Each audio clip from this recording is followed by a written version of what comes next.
এই গণহত্যাকারীদের বাংলাদেশের মাটিতে রাজনীতি করার কোন অধিকার নেই। আমরা এই গণহত্যাকারী আওয়ামী লীগকে নিষিদ্ধের বিষয়ে পরিষ্কার ভাবে গণ অধিকার পরিষদ তার দাবি জানিয়ে আসছে সেই 5 আগস্টের পর থেকে। কিন্তু বড় দুঃখের বিষয়, সেই 5 আগস্টের পর থেকে কোন এক অজানা কারণে এই অন্তর্বর্তীকালীন সরকার আওয়ামী লীগকে নিষিদ্ধের ব্যাপারে অনেকটাই এবং আওয়ামী লীগের প্রতি তাদের যে উদারতা, এটা যদি কন্টিনিউ চলতে থাকে আমরা গণ অধিকার পরিষদ বেশি দিন বসে থাকবো না। আমরা এক এবং ঐক্যবদ্ধ আছি এবং গণ অধিকার পরিষদের পরিষ্কার যে অবস্থান আওয়ামী লীগকে সাংগঠনিক ভাবে রাজনৈতিক ভাবে তাদের সকল কার্যক্রম স্থগিত করতে হবে। আওয়ামী লীগ বাংলাদেশের একমাত্র রাজনৈতিক দল যারা জনগণের বুকে সরাসরি গুলি চালিয়ে গণহত্যায় জড়িত ছিল, যারা আকাশ থেকে হেলিকপ্টার থেকে গুলি চালিয়ে এদেশের নিরীহ ছাত্র জনতাকে হত্যা করেছে।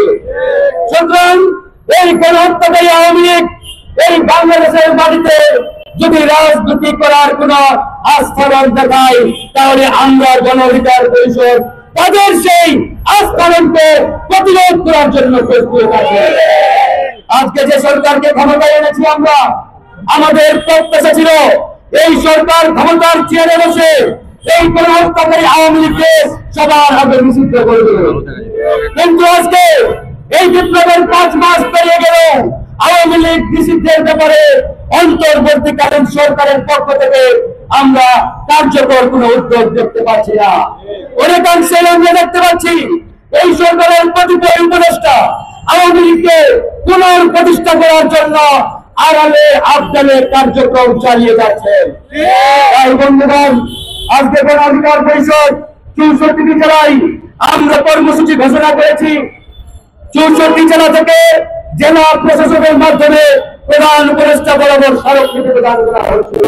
শুধু এই স্মারকলিপি প্রদানের মাধ্যমেই আমরা থেমে থাকবো এটা ভাববার কোন কারণ নেই। এই সরকার যদি কঠোর থেকে কঠোর অবস্থানের দিকে না যায়, তাহলে আমরা গণ অধিকার পরিষদ আরো কঠোর কর্মসূচি দিতে বাধ্য হব।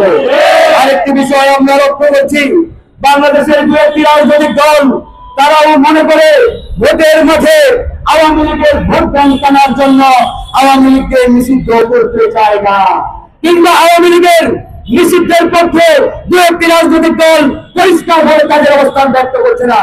আমরা বলতে চাই, কেউ যদি আওয়ামী লীগের প্রশ্নে মুনাফিকি আচরণ করে থাকে, তাহলে তাদের পরিণতি ওই আওয়ামী লীগের শেখ হাসিনার মতো হবে। শেখ হাসিনাকে এদেশের জনগণ বাংলার মাটিতে থাকতে দেয় নাই, বাংলাদেশ থেকে তাকে বিতাড়িত করা হয়েছে। সুতরাং আওয়ামী লীগের প্রতি প্রেম দেখাবেন, ভারতের প্রতি প্রেম দেখাবেন, এই প্রেম বাংলার মাটিতে চলতে দেওয়া হবে না।